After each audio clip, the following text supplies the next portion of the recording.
As I said, I'm gonna give you your take-home assignment sometime on Monday, and that's gonna be. I'm gonna give you about 2 and a slight 2 weeks and a bit for you to do it. It's only gonna be a couple of slides, couple of slides of just casual writing, so it's not gonna be that much of a big deal, I doubt. You have to write in English, but the actual assignment will be pretty self-explanatory, but I will go over it, nevertheless, slightly, at the beginning of next lecture on Wednesday. Is that okay? So it's going to be based on, as I said, you doing slight amount of research on market structure in sort of markets that you encounter around you. Okay, so at this point, there's no point in me explaining any further. So let's wait till you actually see it, and then let's talk about it then. That's one thing. Yeah, that's about it. Right now, last lecture we started talking about perfect competition. And then we stopped more or less at this demand curve, right? Now, what was the most important assumption regarding this type of market? I would say one most important assumption. Each firm acts as a, finish the sentence and we'll be done, I guess. Price taker. What does that mean? Okay, so not firm's price, but however much the firm decides to produce, more or less, has no effect on the entire market's price as a whole. In other words, each individual firm or each individual supplier is too small to exert influence on the market. Okay?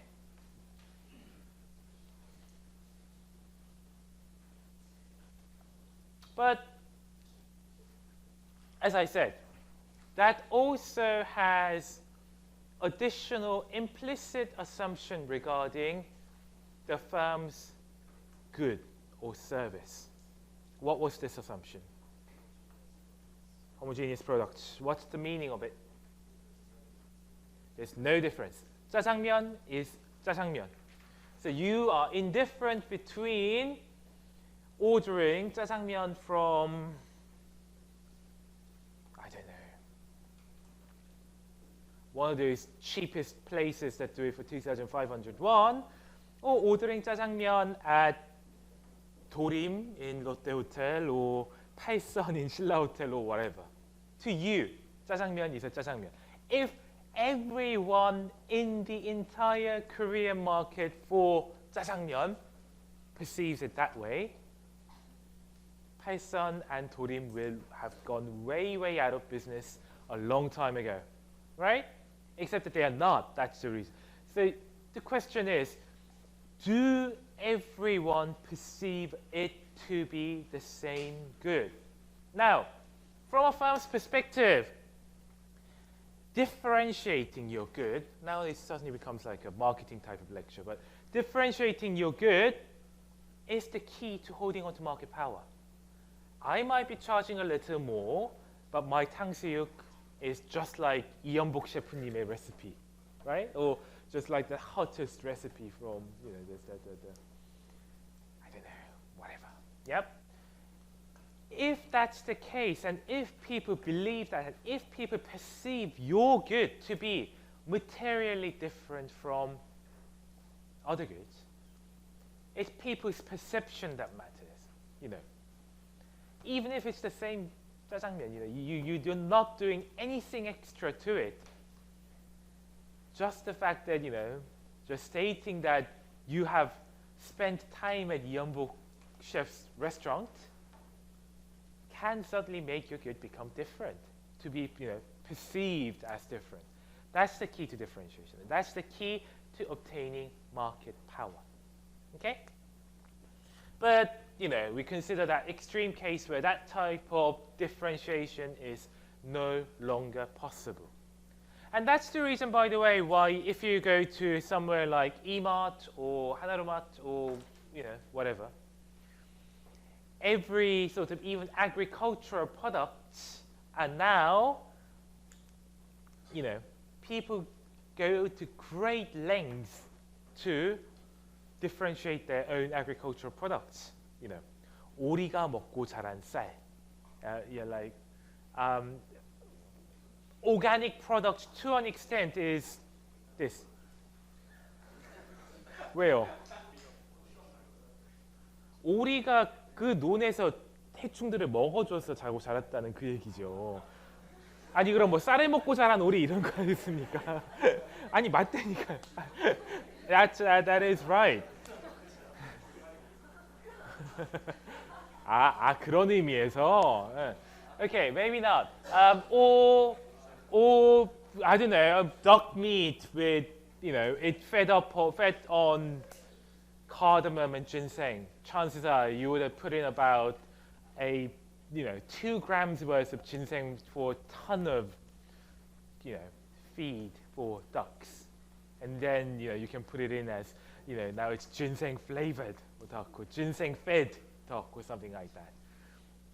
인삼을 먹고 자란 오리. 이거는 문제 없겠네. 인삼을 먹고 자란 오리. 예. 근데 인삼 뭐 1톤 들어있는 사료 속에 한 0.7g 들어있는 인삼을 먹고 자란 오리. 보통 이런 경우죠. 그죠? What are the sort of, are there examples that you can think of?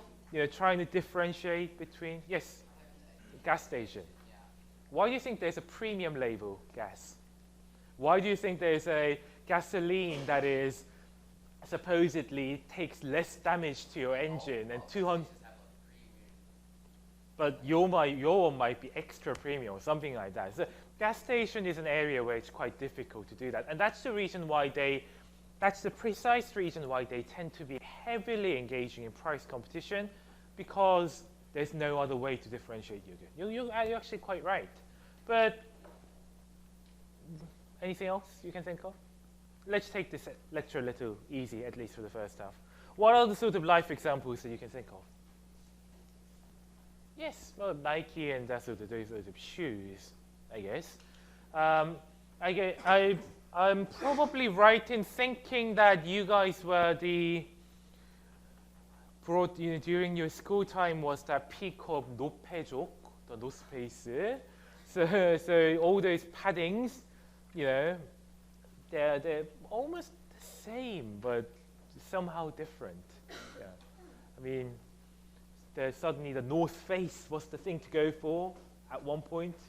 And then people moved out of it, and apparently 태구족, Canada Goose, moved on. And then those who are, thanks to our previous president, the Montclair also got noticed by people quite a lot.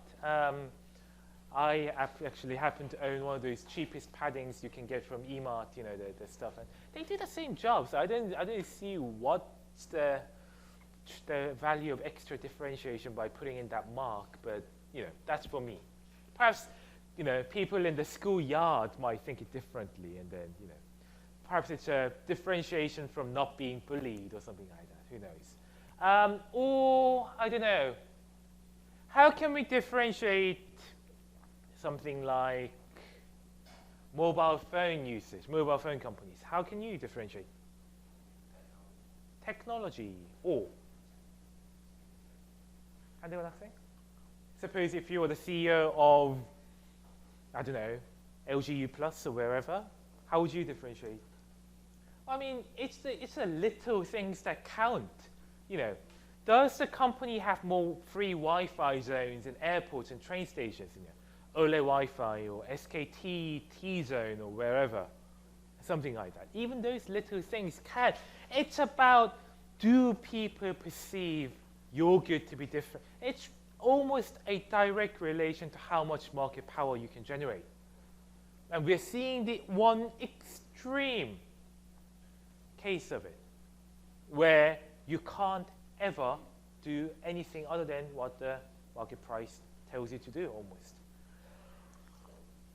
So the maximization problem facing a competitive firm is, notice this, each firm decides how much to produce, how many apples am I going to sell in the market, how many eggs am I going to sell in the market, how many cards am I going to sell in the market, minus the cost of producing that many output. But the key is this.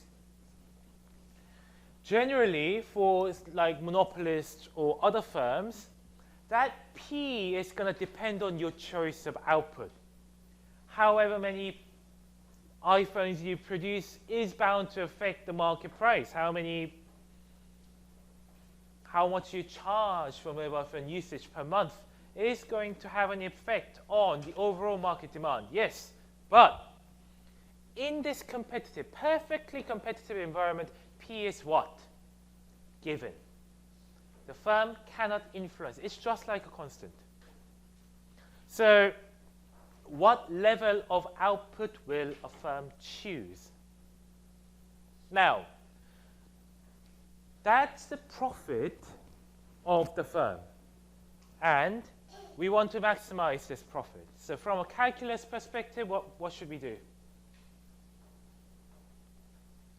To maximize, what do we do? 무언가를 극대화하기 위해서 미적분적으로는 어떻게 해야 되죠? Produce as much as possible? 진짜요? 그냥 without limit? What's the key optimizing condition then? What does the calculus tell you to do? 미분값이 0이 되도록, 그죠? 미안합니다.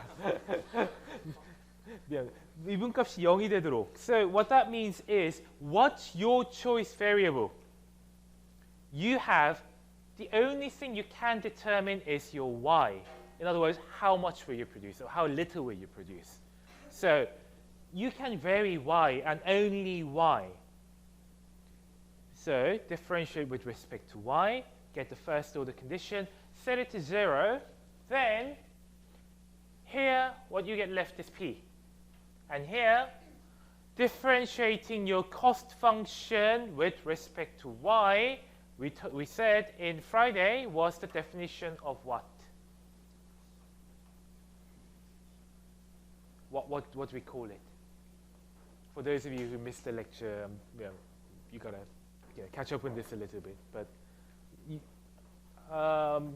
But so cost function differentiated by output. How do we differentiate? So what's the definition of that?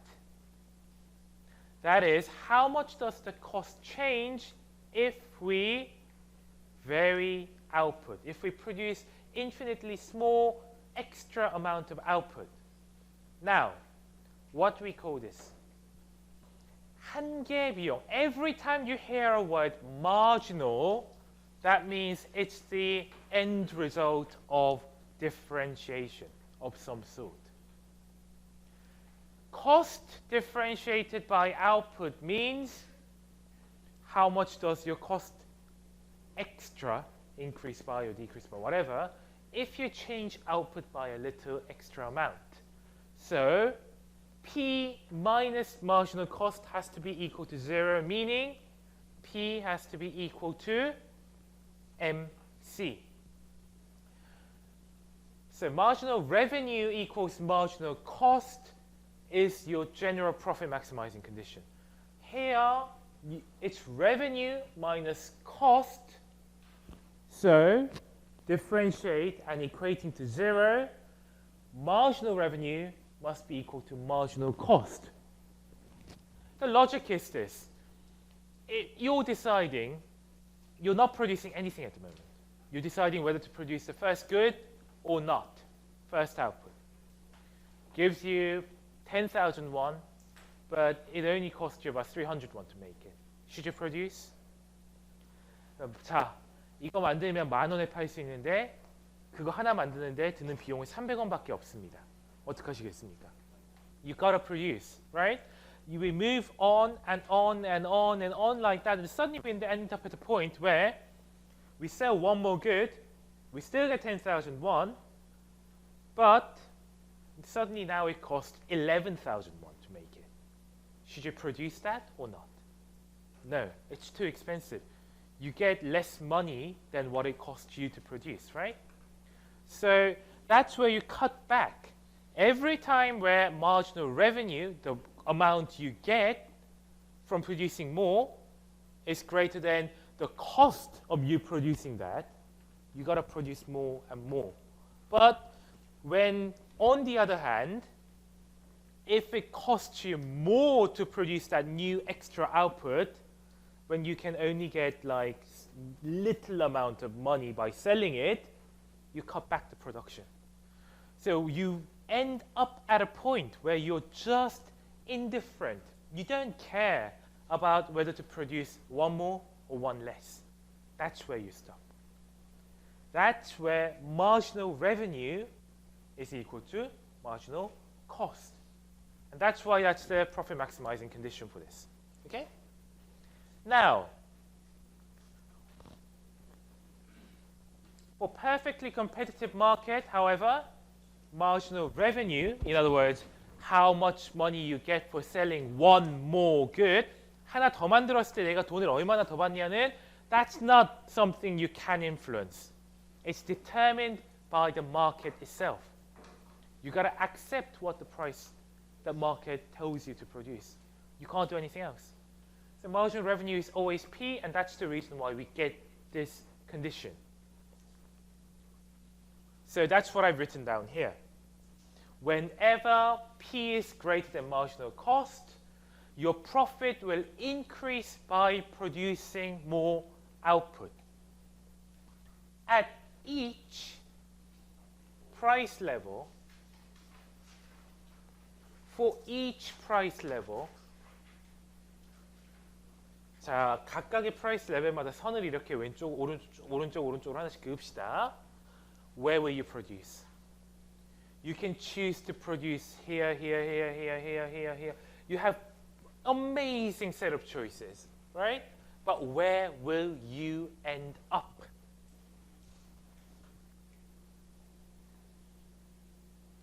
For each level of P, you will end up where?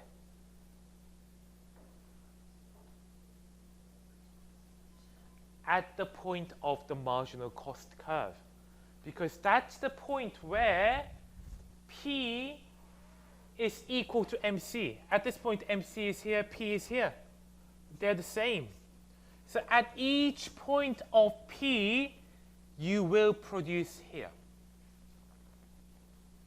In other words, now I'm going to explain this slightly more in a second.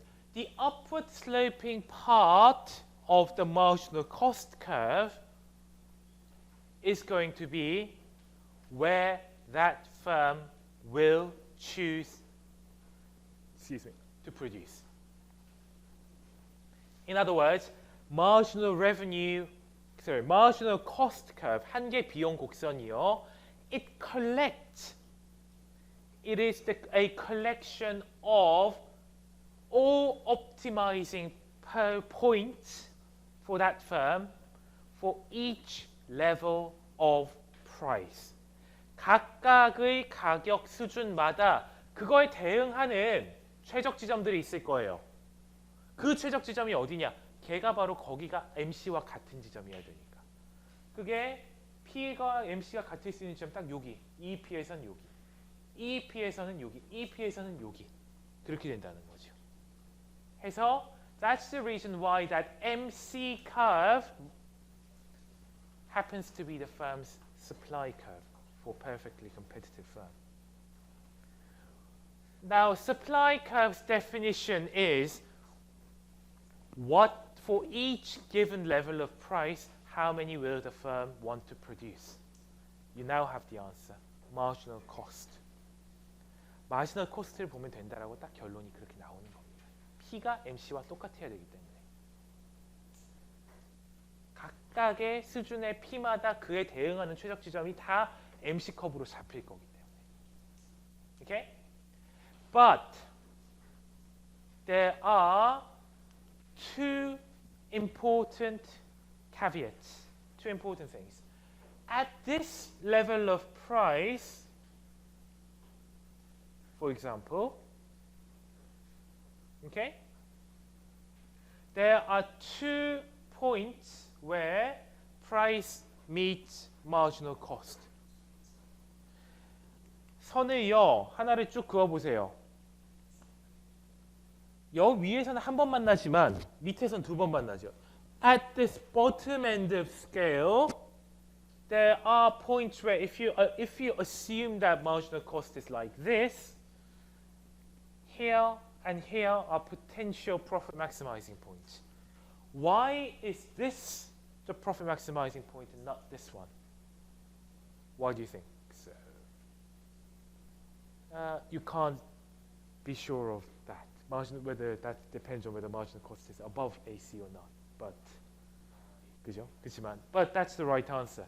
At this point, P is equal to MC, but MC curve is slowing down. Therefore, if you suddenly happen to leave your current comfort zone and move out, produce by a little more, you will still get the same price for your good, but your marginal cost is lower, meaning you will definitely get more profit by producing more. That point actually happens to be the profit minimizing point, if you like. Okay?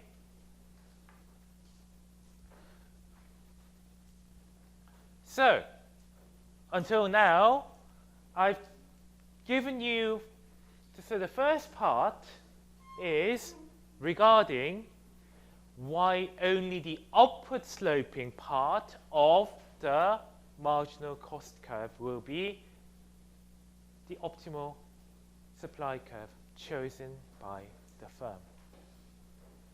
So, after having spent 12 weeks on the lecture, we finally have the answer now. As I said, I think it was in week 2, I think, or week 1, second lecture, that I asked Anders, what's your first impression of economics? And he answered, supply and demand, I think, right?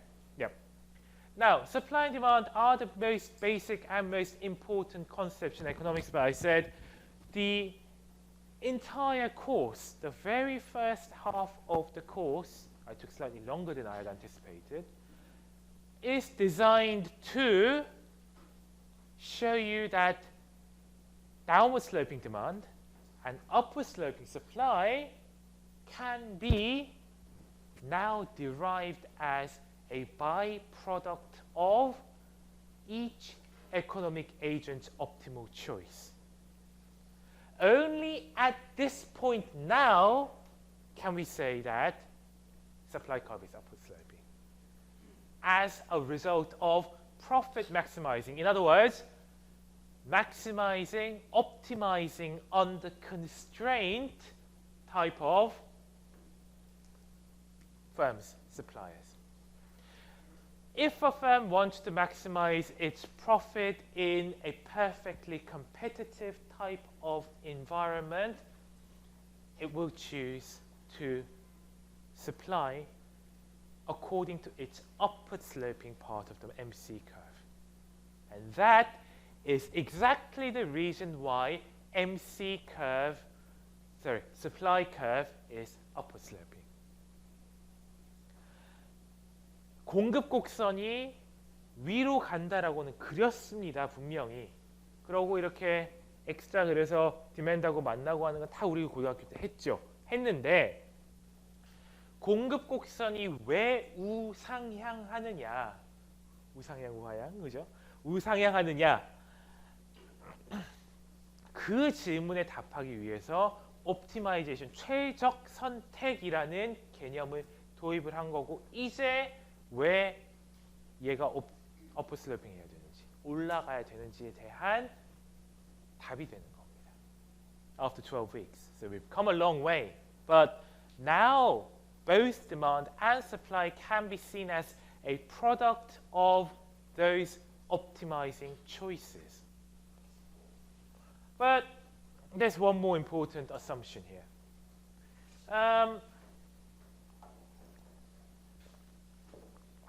This discussion assumes that, now remember we are talking about short run, okay?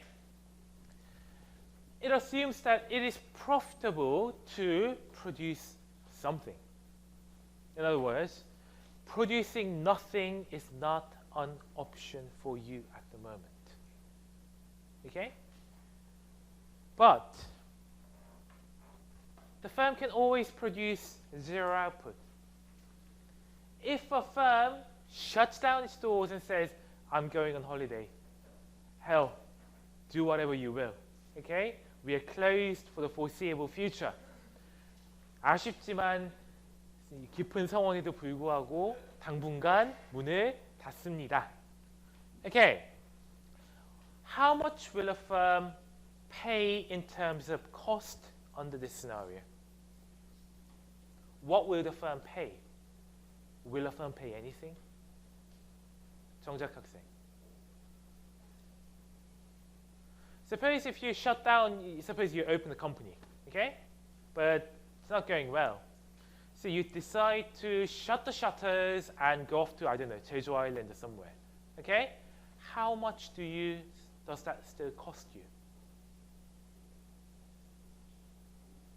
Will it cost you anything? What are the sorts of costs that you can think of?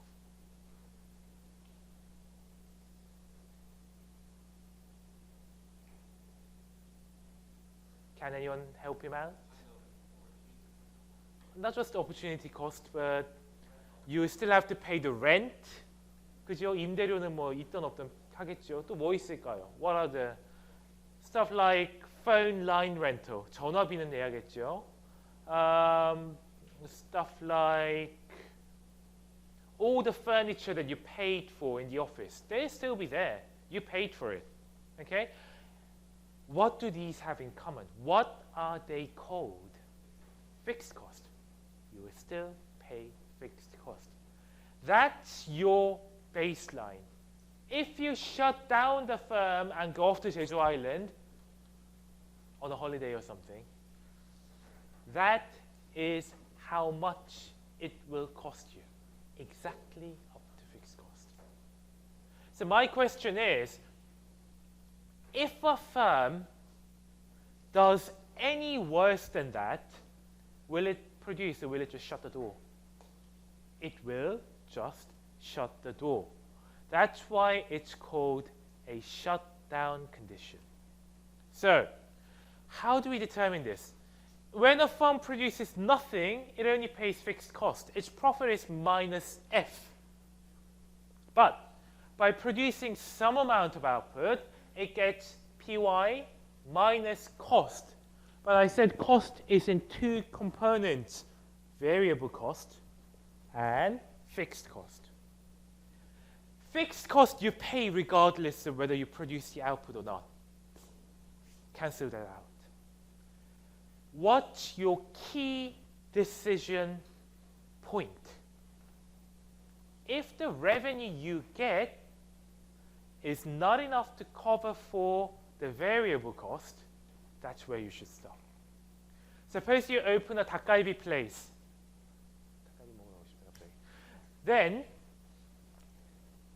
suppose that you don't get that many customers, okay? But there are two situations. A, you're overall making some loss, but it's really small. Suppose that you're paying 1.5 million won every month on rent, but when you open the restaurant and cover the holes and sell those 닭갈비 and products, chicken and everything, you end up, you can reduce your loss to, I don't know, 500,000 won per month. Should you produce or should you shut the door? Anders. You should produce, right? You're making a loss, but your alternative of not producing anything at all is worse. But if by producing output you don't even cover for your variable cost, suppose that opening your store means you have to pay for the water bill, electricity bill, chickens, pepper paste, etc. The money you get from selling 닭갈비 doesn't even cover that. Then what should you do? You should shut the door. This is what's called a shutdown condition. So, PY, your revenue, must at least cover your total variable cost. Decide if you divide left and right both by Y, you get price has to be at least bigger than what? Average variable cost. And that is the reason why any point below here will not be chosen by the firm. Now, earlier I said the entire upward sloping part of the marginal curve will be the firm's optimizing point. That is not true. The correct answer, on the other hand, is P has to be at least greater than AVC. So if it's even below the minimum part of AVC, then what? You don't even cover for the variable cost. So in that case, you're going to shut the doors and go off to have a glass of soju with your friend and, you know, drown the sorrows. That's the shutdown condition. So only the marginal cost curve that is above the minimum of AVC, average variable cost, that's the supply curve in the short run. So I hope this is reasonably clear. Yeah. Now, given the market price, we can now compute the profit of the firm. Okay?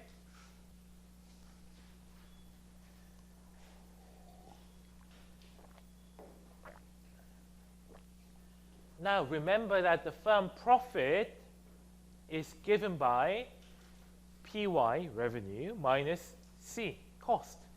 Revenue minus profit, revenue minus cost equals profit.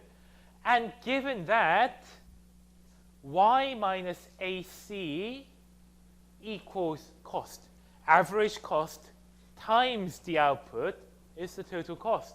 So what can you do? The firm profit is given by this much. At this P star, first of all, draw a line to the right until it hits the MC. This line, the length of this line gives you how much the firm produces, Y.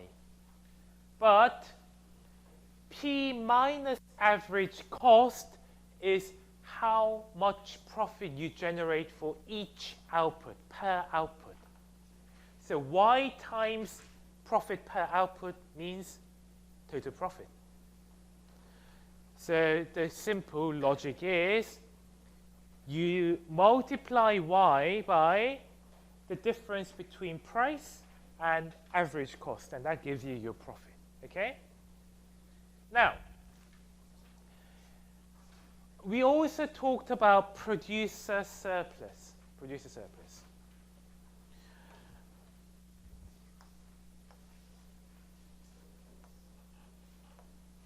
The producer surplus was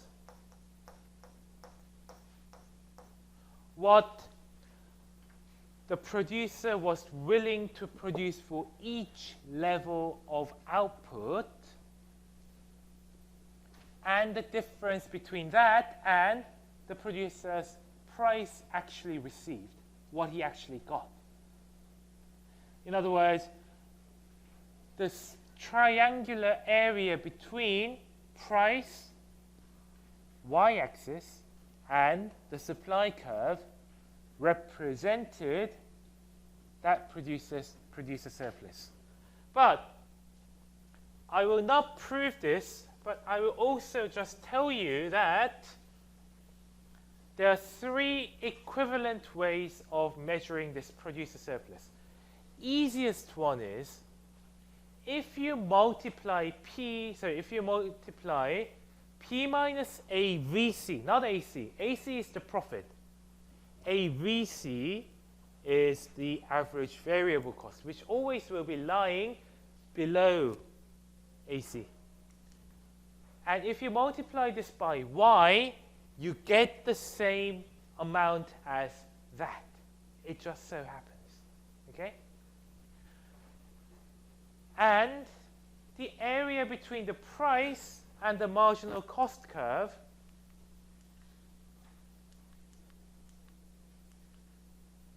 so area between the price and marginal cost curve here will also have equivalent area.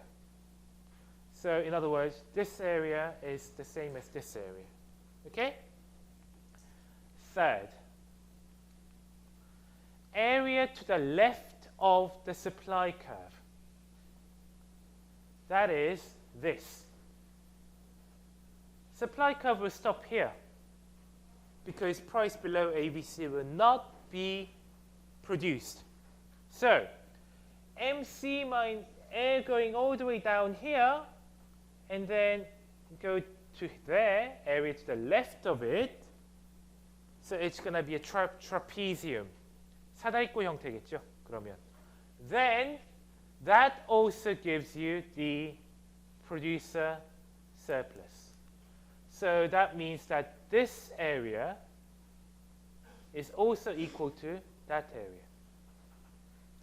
Those three measures, if you think about it carefully, but as I said, you don't need to prove this, have equivalent meaning.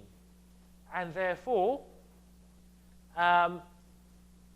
give exactly the equal amount of producer surplus, regardless of whichever way you measure it. Now, we know that the area to the left of the supply curve was the producer surplus's original definition.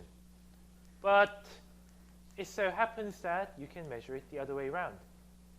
And the easiest way to do it is P minus AVC. Take that difference, then times it by Y, and you'll be done. So, what can we say about the relationship between the firm's profit and producer surplus? So, profit was this. P minus AC at this point. P equals MC tells you how much you will produce. Go down to AC and you get the average cost at that particular point. So P minus AC is the difference here. Times Y, you get the profit. But producer surplus, as I said, is equal to P minus AVC multiplied by Y. So, what's the relationship between the two?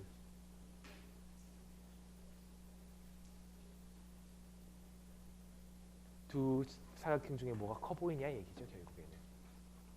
Producer surplus is bigger than the profit, assuming what?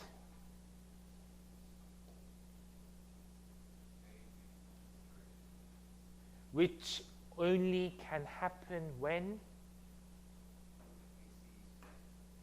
above ABC, which can only happen when exactly. As long as there is fixed cost, profit is smaller than the producer surplus, or producer surplus is larger than the profit. Okay? That makes sense. Okay? Profit is something that takes into account of everything, both variable and fixed cost, right? But the producer's willingness to produce, 내가 더 할지 말지는, that will only depend on the output variable cost, the only cost that varies with the output. And that's the reason why surplus is greater than profit. Okay? Now, what about long run? In the long run, the firm can optimally adjust its plant size. In other words, how much it will produce, how many offices it will rent, how many plants it will establish and construct, how many, I don't know, new headquarters it will have, etc. So, the optimizing condition becomes that MC in the long run MC curve. Now, I didn't tell you exactly about this concept between short run MC and long run MC, but just so you know that the long run marginal cost take into account of the fact that you can increase output and adjust the optimal plant size at the same time. So in other words, you have greater flexibility. If your bakery goes well, you will open a new store.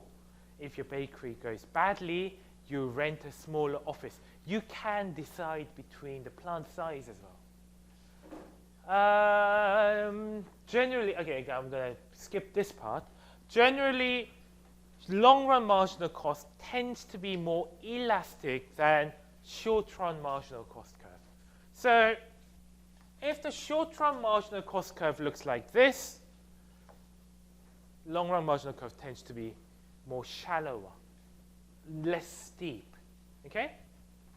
Because, as I said, the firm has greater flexibility. The short-run supply is like this, but long-run supply is much greater. One of the best examples is this. Over the past year, honey butter chip. It's a sort of honey and butter flavored, I don't know, potato chips or British English-wise crisps that took Korea by storm and complete sensation a couple of years ago. Now, I can think of even episodes where a boyfriend would give a girlfriend honey butter chip for White Day because it was literally that difficult to obtain. The factory didn't expect that it would have so much demand for that. So in the short run, it only had one factory in Wonju or Hyengsang or somewhere making honey butter chip and nothing else. Nowhere else. So at that point, like knowing someone at Nongshim, the company that makes it, became like something to boast about. Yeah. Oh, I managed to get a box of honey butter. And then another thing was, if you happen to know the part-time worker at the nearest 24-hour convenience store to you, 편의점 알바분하고 친하시다면요. For example, in my case, I happen to know my apartment areas. 알바가 아니라고는 하지 맙시다. Part-time worker really reasonably well. So he actually tipped me off and said, actually, we're going to have it come in at 8 a.m. tomorrow. So if you're here at 8 a.m., you will get the honey butter chip. But I can only sell you about 2 or 3 or no more. Okay? But do we still craze over honey butter chip or not? No. I mean, I don't know why it was so popular to begin with. But in any case, the main reason why people are less like, oh, I gotta get it, is because the factory increased its production a lot. It built a second factory or second additional production facility next to it so that a greater amount of honey butter chip could be supplied to the market. And also people's demand gradually fell as well. And then other companies also began to make stuff like Emart now has a PB brand called Honey Tong Tong and stuff like that. So that's I think how I would motivate short-run supply and long-run supply. I think we had about 1 or 2 of these obscenely supply-induced craze over the past couple of years. honey butter chip was the one of them. When Sunhari first came out, that was another point. I think when you had to find a restaurant that has it, and then you would drink Sunhari and nothing else, and then the guy would come over and says, no, we don't have it anymore. You gotta go for the normal 참이슬. And then it's a Sunhari 처음에 무슨 플레이버죠? 레몬이었나요? 유자였나요? 유자였죠, 그죠? So yuzu, the citrus flavored soju. Don't know why. I mean, nowadays it's like the craze is over, but you know, at that point, because the supply was so limited, everything reacted even crazily. Now,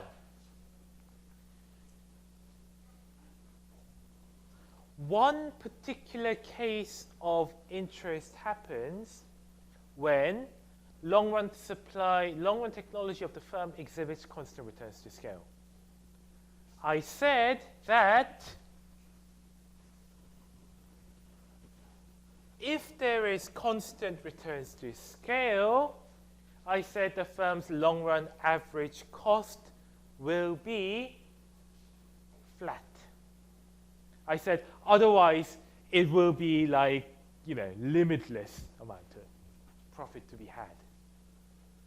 So it's like this in that case.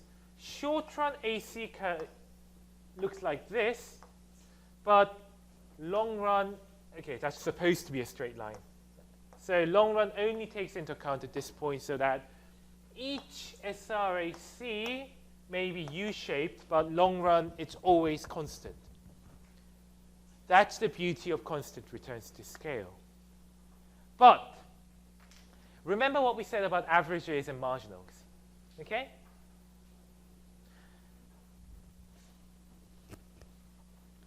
If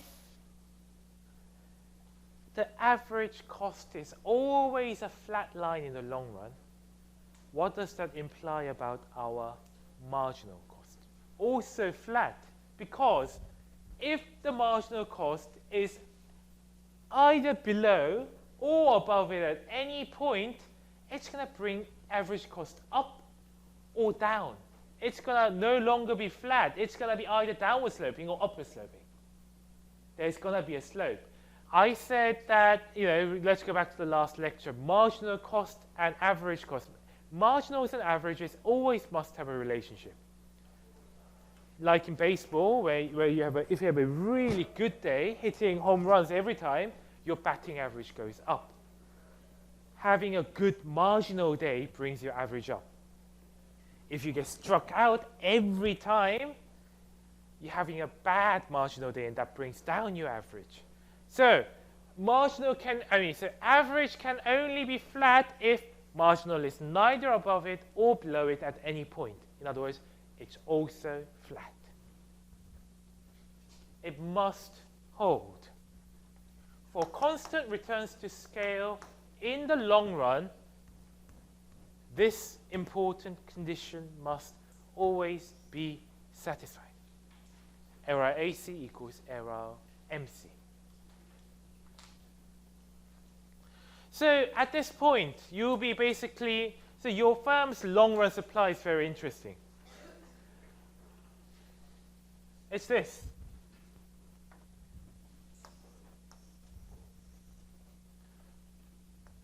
You will be willing to supply anything at one particular price. If you're above it, you're doing really well. That's great. You're earning profit. Great.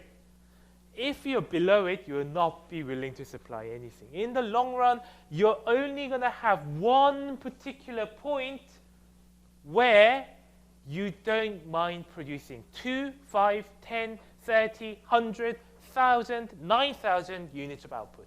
Doesn't matter. That's the beauty of constant returns to scale. Now, remember this result, because when we move on from a particular firm to its overall industry, the results become different.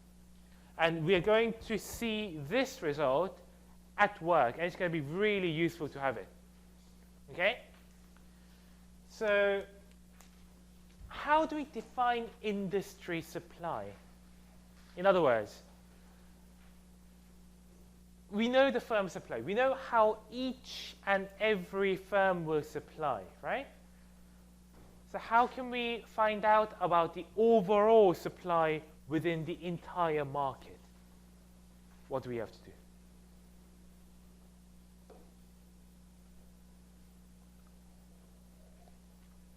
Okay, first of all, because firm supply differs between short run and long run, we also have to distinguish industry supply also in the short run and in the long run as well. So let's consider the simple case of short run first. In the short run,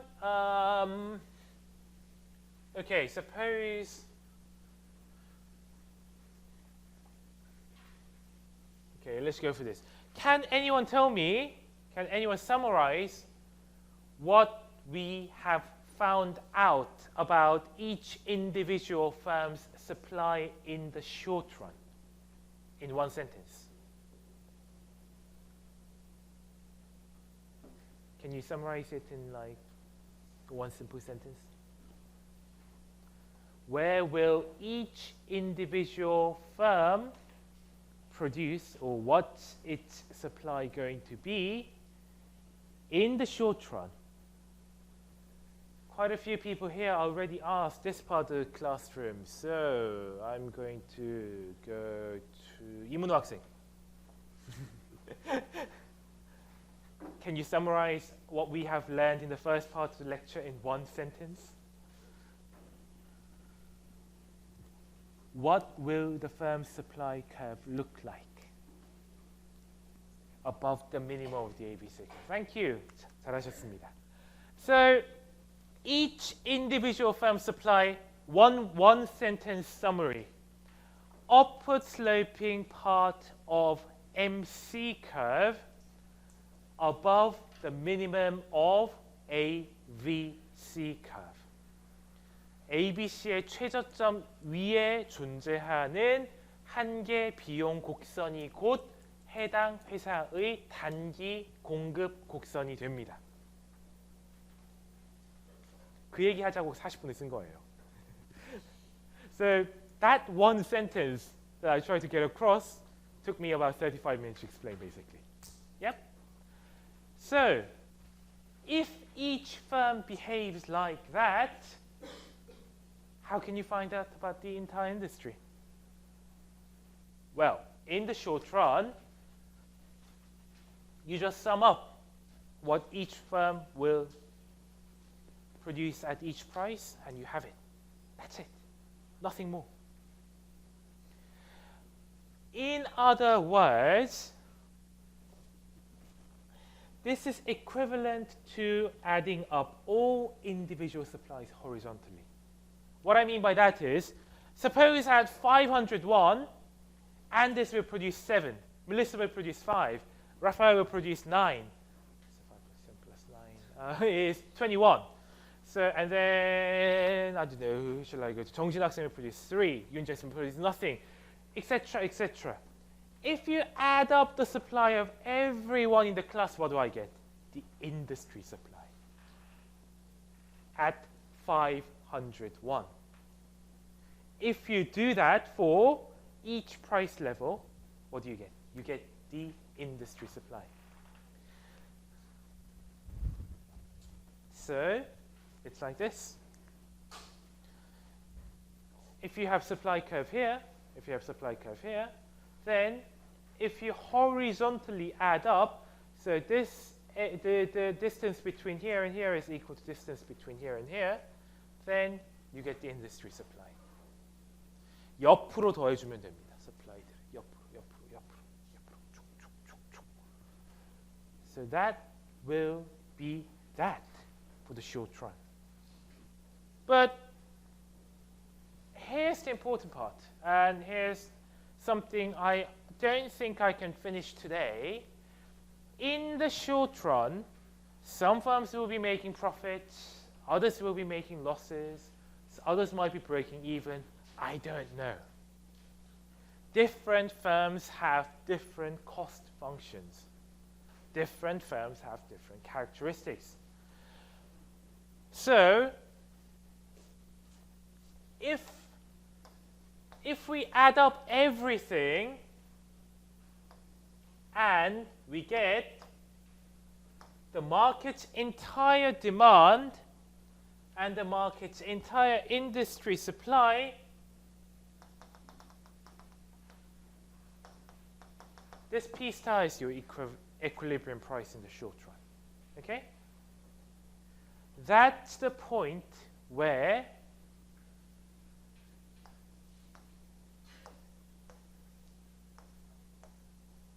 each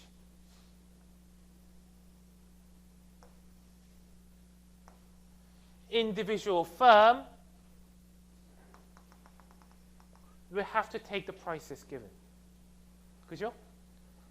시장이 정해주는 거고 가격은 그 가격에 대해서 나 회사 하나가 나같이 미약한 겨자씨보다 작은 티끌만도 못한 존재가 할 수 있는 건 없다. 갑자기 되게 성경적이 돼버렸네. So, in that case, at this point, some firm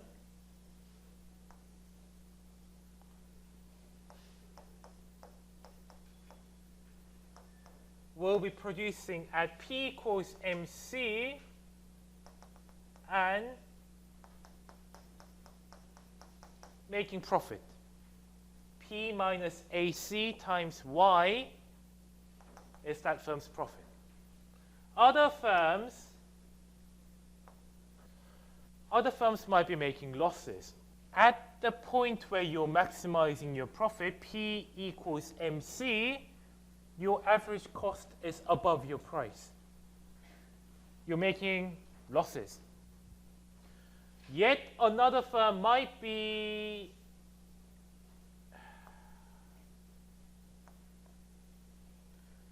exactly breaking even and doing nothing more. You may be making profit, you may be making a loss, you may be making just enough to stay in the industry, nothing else. In the short run, there is nothing you can do about it. But in the long run, things become different. 단기와 장기의 항상 차이가 존재한다고 했습니다. 그 차이가 무엇이냐? What's the difference? The first is that each firm can adjust their plant size. So the factors of production that was fixed in the short run, office space, plant space, etc., is now expanded. You can adjust your plant size, your office size, etc. But second thing is more important, which is what 이문호 학생 just was talking about just earlier, right? Loss-making firms will go to other industry. New firms may be driven in by the profits. Or, if you're breaking even, you might be doing nothing else. So the key question then becomes, how will the others sitting on the sideline, think about, okay, I can give you a football analogy. Suppose that you're in a football club and your manager, who's a senior member of your university, is the manager, and he left you out of the starting 11. Yep, 60 minutes go. It's about subs time. Then, there are about 3 or 4 subs competing for the same position. Okay, so everyone will be waiting on the sidelines and then just like kicking balls and just warming up, thinking, pick me basically. Yeah. What the people waiting on the sidelines in the industry equivalent is the potential entrant. Those who can come into the ground instead of the firm. Well, I mean, in football you always have to have 11 players, but not in football. Actually, not in army. I guess 30 to 30 football. We've had before and stuff like that, right? So a new player comes into the pitch. A new player comes into the ground. New entry. A player who's either injured or loss-making or I hate this, leaves. how does that change this industry's supply on the whole? How does that affect it? What can we say about it? That I will leave for next Wednesday's lecture. And then we can finish the lecture here.